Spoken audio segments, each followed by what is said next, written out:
ગીર સોમનાથ જિલ્લાના સૂત્રાપાડા નગરપાલિકા દ્વારા શહેરના વિવિધ વિસ્તારોમાં ભીના અને સૂકા કચરાના વર્ગીકરણ અંગે વ્યાપક જાગૃતિ કાર્યક્રમો યોજવામાં આવી રહ્યા છે.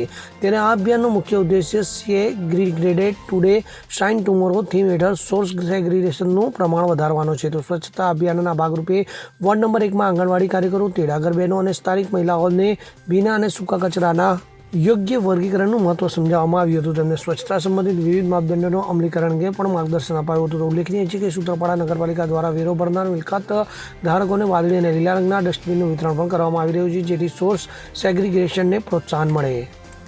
Bureau report, CN24 news. હવે જુઓ દેશ દુનિયાની તમામ ખબરો તમારી આંગળીના ટેરવે. ઉઠાવો મોબાઈલ અને Google Play Store પરથી ડાઉનલોડ કરો અમારી CN24 ન્યૂઝ મોબાઈલ એપ.